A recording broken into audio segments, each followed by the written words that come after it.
Hi, this is Michelle Medrano, and I'm so happy to be here today with Matt Kahn, who was here with us at Mile High Church last year. We had a wonderful event with him. Thank you so much for being with us today, Matt.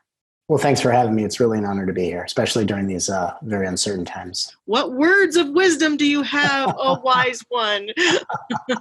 Well, here's what I'll start off by saying is that we are experiencing, for a lot of us on a spiritual journey, we've gone through the journey of taking breaks from the endless doing and finding solace in a state of being. And we are very much watching the entire world be thrust into a quite advanced meditation retreat that not a lot of people remember signing up for. That's exactly right. Here we are at a meditation retreat called life. And what is typical is in the patterning of life is that we see a taking away of resources on the outside. We see what looks like the stripping away of privileges. And what we find is that when life takes from us on the outside, it's actually just giving us a chance to turn our attention inward and to discover a wellspring and a harvest of spiritual and energetic gifts on the inside. So if life takes on the outside, it's just a way to say, now let's go within and find more in a different place, perhaps.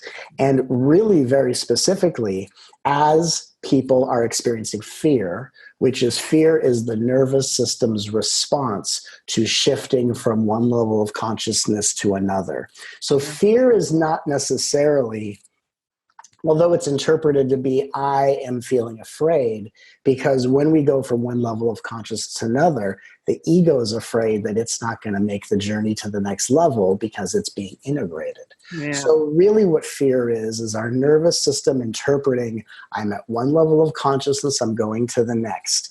And really when life takes away things on the outside, whether it's the privilege of gathering at restaurants for a temporary amount of time, going to the gym, assembling. I had an event I was so excited to do that I'm now going to do in July. But when life disrupts the patterns of our reality, it's actually an invitation on the inside to slow down. And what I find be helpful is tips to help people make their way through this, is that life is intentionally trying to slow us down. When we are abiding by the state of our internal being, we are not looking at anything at this moment past the moment we're in. So the question becomes, what do I need in this moment only?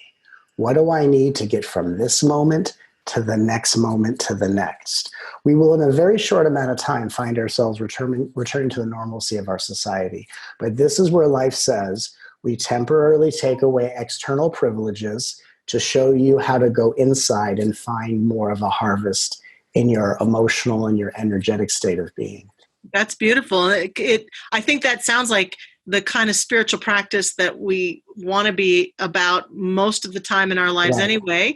And it reminds me of that movie in What About Bob, when Bill Murray's character is reading the book about baby steps. And he's like, baby step out the office, baby step to the elevator, baby step onto the elevator. It sounds like you're really calling us to conscious baby steps right now, literally in every moment, just being present to the moment we're in.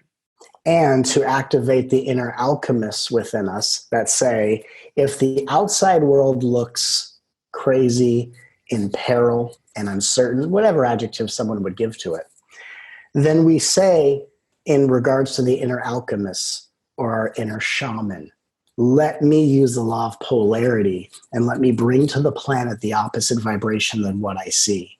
So if I see a world of scattered people running around, let me walk from my kitchen to my living room as softly as possible.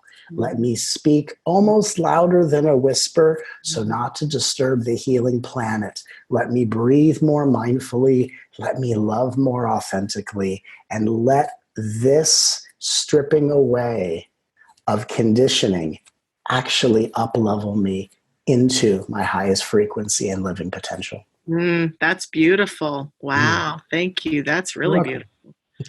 Good. Love it. Any other things that you would encourage us to do right now? So this is a chance for us to get really confident in saying, despite the fact that everywhere I go, it's like this improv game where everyone's acting like the Black Plague is happening. And I'm not saying there isn't a coronavirus. There is. Right. However, a lot of us deep down say, I think everything's okay. Yeah. But until more people agree, I don't know how to trust it. And what I'm going to say is the kind of new thought leader that I've been given the chance to be.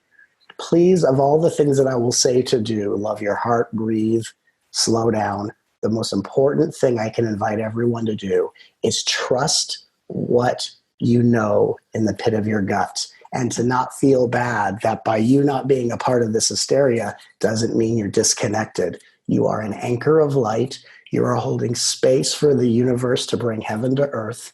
And we are here transmuting the pain and the density that other people are trapped in. And we do it by holding the space for a light that doesn't necessarily need to be engaged in what we're healing in others. So please trust that little voice in the back of your head, that feeling in your gut, because I'm here to say it's not wrong. It's a part of your mission as an anchor of light. Thank you, Matt. Thank welcome. Thank you so much, and appreciate all the love and comfort you're giving all of our members and congregants and people watching from all over the planet today, and just bless you in your beautiful work. And thanks again for taking this time with us. We really appreciate it. Thank you. Blessings of love to everyone.